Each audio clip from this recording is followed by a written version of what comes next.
Gaza में रहने वाले 23 लाख लोग क्या खत्म कर दिए जाएंगे? क्या इस बार गाजा को बचाया जा सकेगा या पूरी तरह समाप्त कर दिया जाएगा? क्या यहां के आम लोग भूख और बम से मार दिए जाएंगे? हमास के हमले ने गाजा को दांव पर लगा दिया है। हमास ने इजरायली नागरिकों को बंधक बना लिया है और हमास के प्रवक्ता ने कहा है कि वो बंधकों के सहारे इजरायली और अमेरिकी जेलों में कैद फिलिस्तीनियों की रिहाई की मांग करेगा। लेकिन क्या हमास इसके सहारे गाजा पर इजरायल के प्रकोप को रोक पाएगा? फिलिस्तीनी लेजिस्लेटिव काउंसिल के सदस्य मुस्तफा बगरूती ने वायर के करण थापर से कहा है कि हमास ने कैदियों की अदला बदली का एक ऑफर पेश किया है, जिसे अगर इजरायल मान ले तो 24 से 36 घंटे में शांति बहाल हो सकती है। इजरायल की जेलों में कैद सभी औरतों की रिहाई के बदले हमास अपनी हिरासत में कैद नागरिक बंदियों को छोड़ देगा। इजरायली सिपाहियों की रिहाई के बदले हमास ने सभी पुरुष फिलिस्तीनी कैदियों की रिहाई की मांग की है। इस मामले में कतर और इजिप्ट मध्यस्थता कर रहे हैं। क्या इजरायल ये मांग मान लेगा? यहां 2006 की एक घटना का जिक्र करना जरूरी हो जाता है। तब हमास ने ही इजरायल के एक सैनिक गिलाद शलीत को अगवा कर लिया, जिसे 5 साल बाद 2011 में रिहा किया गया। यह वीडियो इजरायल सरकार के YouTube चैनल पर मौजूद है। 19 साल के गिलाद शलीत को इजरायल के भीतर से अगवा किया गया था। उस घटना में 2 इजरायली सिपाहियों की मौत भी हुई थी। जवाबी कार्रवाई में इजरायल ने गाजा पर बहुत बमबारी की। 5 साल तक यह विवाद चला और अंत में इजरायल को करीब 1000 फिलिस्तीनी कैदियों को रिहा करना पड़ा, जिन्हें इजरायल ने घातक हमलों का आरोप लगाकर बंदी बनाया था। प्रधानमंत्री नेतन्याहू ने वायुसेना के अड्डे पर अगवा किए गए सैनिक का स्वागत किया था। इस हिसाब से हमास के पास जितने भी बंधक हैं, उनसे वह काफी कुछ हासिल कर सकता है। लेकिन इजरायली सेना ने कहा है कि बंधक लोगों के परिवारों को जानकारी दे दी गई है और यह भी कहा है कि इस युद्ध में बंधकों की परवाह नहीं की जाएगी। क्या ऐसा करना नेतन्याहू के लिए आसान होगा? हमास ने एसोसिएटेड प्रेस से कहा है कि हमने इस युद्ध की काफी तैयारी की है और हम हर तरह के हालात से निपटने के लिए तैयार हैं, फिर चाहे वो लंबा युद्ध ही क्यों ना हो। आतंक के नाम पर इजरायल के साथ खड़े होने वाले तमाम देश गाजा के साथ होने जा रहे इस आतंक पर क्या स्टैंड लेंगे, यह उनका इम्तिहान है। इजरायल के पीछे खड़े होकर वे गाजा को बर्बाद होते नहीं देख सकते। उनकी एकजुटता के बाद भी गाजा का सच दुनिया के सामने आ रहा है। दशकों से यहां के लोग बिना अधिकार के जी रहे हैं। लोग बिना किसी बुनियादी सुविधाओं के जीने के लिए मजबूर हैं। गाजा के बच्चों पर जो कहर बरपाया गया है, क्या उसे कोई बड़ा नेता आतंकवाद कह पाएगा? हमने आज के वीडियो के लिए अखबारों के लेख छान मारे। उनमें साफ दिख रहा था कि इजराइल फिलिस्तीन से कितनी नफरत करता है। यकीन ना हो तो नेतन्याहू सरकार के आंतरिक सुरक्षा मंत्री का बयान आप देख लीजिए, जिसे रॉयटर्स ने छापा है। इसी साल जनवरी की एक खबर है कि नेतन्याहू सरकार के आंतरिक सुरक्षा मंत्री ने पुलिस को आदेश दिया कि सार्वजनिक स्थलों से फिलिस्तीनी झंडे हटा दिए जाएं। उनका ही बयान है कि फिलिस्तीन का झंडा लहराना भी आतंकवाद का समर्थन करना है। दुनिया हमास की कार्रवाई को लेकर 2 खेमों में बंट गई है, आतंकी कार्रवाई कहे या फिलिस्तीन का स्वतंत्रता संग्राम। मगर आप देख सकते हैं कि नेतन्याहू के आंतरिक सुरक्षा मंत्री की नजर में आतंकवाद क्या क्या है। फिलिस्तीन का झंडा लहराना भी आतंकवाद का समर्थन करना है, तो इतना अहंकार है और नफरत भी। तो इस पूरे मामले में आतंकवाद की परिभाषा इजरायल और उसके मित्र देश तय कर रहे हैं, फिलिस्तीन नहीं। इस वक्त दुनिया के मंच पर एक भी नेता ऐसा नहीं है जो गाजा और वेस्ट बैंक के लिए बोलने का नैतिक साहस रखता हो। सभी इजरायल के पीछे खड़े होकर निहत्थे लोगों पर बम बरसाए जाने का वीडियो हासिल करना चाहते हैं। ऐसा नहीं है कि गाजा के साथ आज जुल्म हो रहा है। ये नेता तब भी चुप थे जब 1 साल नहीं कई दशकों से गाजा के खिलाफ जुल्म होता रहा। इजराइल ने कहा है कि वह गाजा में बिजली की सप्लाई बंद कर चुका है, खाने पीने की सामग्री और पानी की सप्लाई भी बंद कर दी गई है, लोगों को भूख से मार देगा। जब इजराइल कहता है कि वह गाजा में बिजली की सप्लाई नहीं करेगा, तो क्या आप जानते हैं कि इजराइल वहां 24 में से 4 घंटे की बिजली सप्लाई कर रहा था। इजराइल गाजा को बिजली देता नहीं है, गाजा को यह बिजली खरीदनी पड़ती है।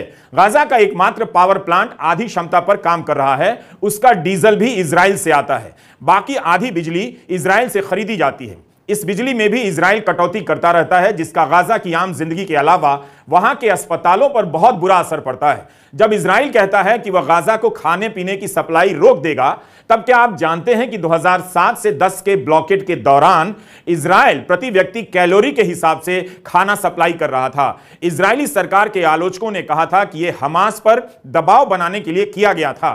इजराइल की सेना ने कहा कि ऐसा कुपोषण की स्थिति को टालने के लिए किया गया, ना कि खाने की कमी पैदा करने के लिए। क्या जवाब है? 2012 में इस पर खबरें काफी छपी थीं।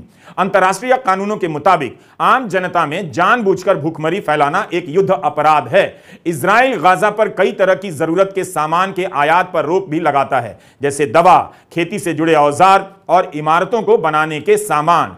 2011 के जेरूसलम पोस्ट और एनबीसी की एक खबर आपसे साझा करना चाहता हूं। 2008 में एडवर्ड स्नोडेन की विकीलीक्स में पर्दाफाश हुआ था कि इजराइल गाजा की अर्थव्यवस्था को समाप्त कर देना चाहता है, इस स्तर पर ला देना चाहता है कि किसी तरह से चलती रहे और मानवाधिकार का संकट भी ना हो। इजराइल की राजधानी तेल अवीव में अमेरिकी दूतावास ने यह जानकारी वॉशिंगटन को भेजी थी। यह खबर कई जगहों पर छपी है। अमेरिकी समाचार एजेंसी एनबीसी ने भी इस खबर को प्रकाशित किया था। लिखा था कि इजराइल को भी पता था कि उसकी इस नीति से इलाके के आम लोगों पर बहुत बुरा असर पड़ रहा है। साफ है, गाजा को मिटाने की कोशिशें हमास के हमले के पहले से होती रही हैं। यह सब इसलिए बता रहा हूं ताकि आपको पता चले कि गाजा पर आज जवाबी हमला नहीं हो रहा है। गाजा को मिटा देने की कार्रवाई आज शुरू नहीं हुई, बल्कि कई दशकों से जारी है। गाजा से काम करने वाले हजारों लोग परमिट लेकर इजराइल जाते हैं। इजराइल जब चाहता है इनके परमिट रद्द कर देता है और लोगों को प्रशासनिक कारणों से जेल में डाल देता है। हाल ही में इजराइल ने वर्क परमिट वाले 20,000 लोगों को काम पर जाने से रोक दिया। उनके घरों में तबाही मच गई।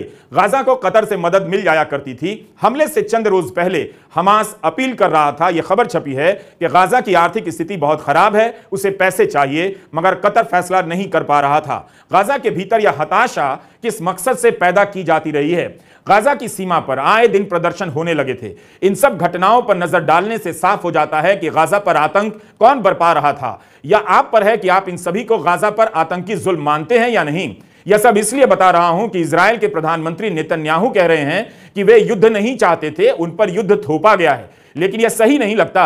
गाजा पर इजराइल का हमला वाकई बहुत बड़ा है, मगर निश्चित रूप से पहला नहीं है। अलग अलग स्केल पर गाजा से लेकर वेस्ट बैंक के इलाके में लोगों के मारे जाने की संख्या बता रही है कि इजराइल ने हमेशा ही युद्ध किया है। इजराइल गाजा ही नहीं, वेस्ट बैंक के इलाके में हमेशा से युद्ध करता रहा। इजराइल को गाजा की चिंता नहीं है। इस बार वह अगले कई दशकों तक के लिए गाजा की सूरत बिगाड़ देना चाहता है। इसलिए आज दुनिया के सामने सबसे बड़ा सवाल है कि गाजा में रहने वाले 23 लाख लोग क्या मिटा दिए जाएंगे?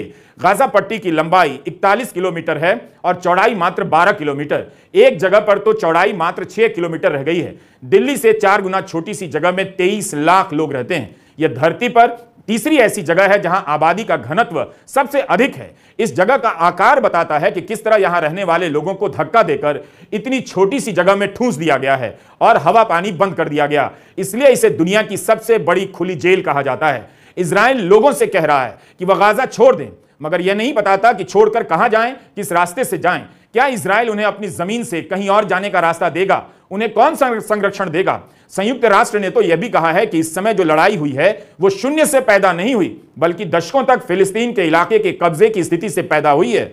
यह वो बयान है जो इजराइल के प्रधानमंत्री नेतन्याहू के बयान की अपने आप आलोचना कर देता है। नेतन्याहू ने कहा कि हमने युद्ध नहीं शुरू किया, लेकिन अब हम इसे खत्म करेंगे। यह बयान न केवल इस मामले में बल्कि ऐतिहासिक रूप से भी गलत है। नेतन्याहू को पता है कि गाजा के सभी 23 लाख लोग हमास के समर्थक नहीं हैं और ना ही हमास के लड़ाके हैं, जबकि गाजा के ही कई लोगों ने मीडिया से कहा कि वे ना तो हमास के सदस्य हैं और ना ही फिलिस्तीन अथॉरिटी के।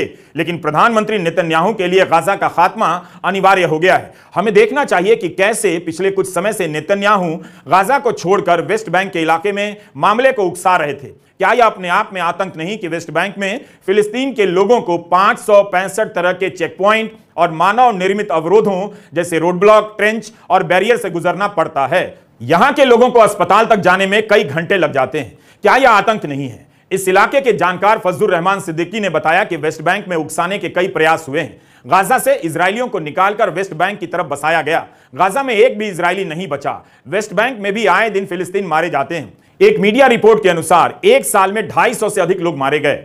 चूंकि एक एक कर लोग मारे गए, इसलिए इनका बेमौत मारा जाना दुनिया की नजर में नहीं आया।